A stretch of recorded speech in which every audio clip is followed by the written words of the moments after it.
হাড্ডিটা side দিয়ে ফেলাই দে, কুত্তে এসে খেয়ে যাবে। আরে কে রে, কি করতেছিলা তুমি?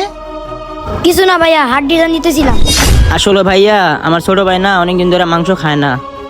আজকে মাংস খাইতে এসেছিল তো, কিন্তু মাংসের যে দাম, মাংসর দাম বেশি তো আমাকে তো কেনার সামর্থ্য নাই, এজন্য আমরা মাংস কিনতে পারি না।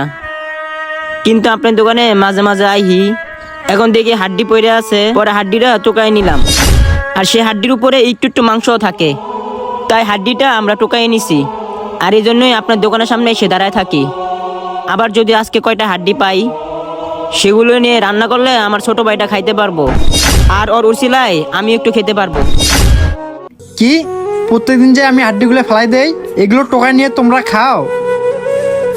আরে আমি যে হাড্ডিগুলো ফেলাই দেই, এগুলো তো কুকুরে খায়। তো কি হয়েছে ভাইয়া, এই সমাজে আমাদের মতো মানুষের কোনো মূল্যই নাই, তাই কুত্তা আর আমাদের মতো কোনো পার্থক্যই নাই। এই জন্য হাড্ডিগুলো টুকাই নেই, তাই বাসা যায় আর ওরা রান্না করে খাওয়াই। সত্যি আমাদের সমাজে এখনো অনেক মানুষ আছে তারা কিনা গরুর মাংস খাইতে পারে না। তুমি কি ভাবছো আমার মাংসের দোকান, আমি প্রত্যেকদিন মাংস খাই? না ছোট ভাই, আমিও অনেকদিন ধরে মাংস খাই না। আমি পরের দোকানে কাজ করি, আমি মাংস খাবো কোত্থেকে, আর মাংস পাবো কোথায়? আমিও অনেকদিন ধরে মাংস খাই না। তোমার কথাটা শুনে না আমার ভিতরটা না কাঁপে উঠছে।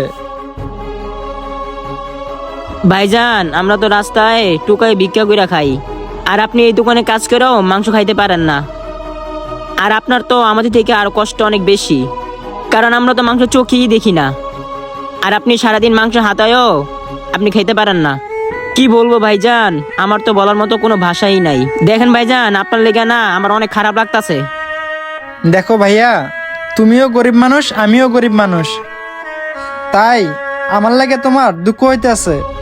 কিন্তু আমাদের সমাজে যারা বড় লোক আছে তাদের আমাদের লাগিয়া তাদের অন্তরে তিল পরিমাণ মায়া দেওয়া নাই। ভাইজান আপনি ঠিকই কইছেন। তো ভাইজান আপনাকে আমি একটা কথা বলতে চাইতেছি, আপনি কি কথাটা কি রাখবেন? আচ্ছা ভাইয়া, কি বলবা বলো। আপনি হাড্ডিগুলো কুকুরকে না দিয়ে যদি আমাদের জন্য রাখতেন, তাহলে এই হাড্ডিগুলো আমার ভাইকে রান্না করে খাওয়াইতে পারতাম। আমার এতিম ভাইটার অনেক আশা, সে মাংস খাবে। আর যদি ভাই আমার সামর্থ্য থাকতো, তাহলে আমি গোস্ত কিনে নিয়ে আমি আপনাকে খাওয়াইতাম। ছোট ভাই, আল্লাহর দোহাই লাগে, এগুলো কথা আর বইলো না। তোমার কথাগুলো শুনে না আমার ভিতরটা জ্বললে পুরা ছাই হয়ে যাইতেছে। ভাইয়া 1 মিনিট দাঁড়াও, তোমার ছোট ভাই মাংস খাবে না? এই নাও ভাইয়া, এইখানে আমি বাসায় নেওয়ার জন্য একটা মাংস রাখছিলাম।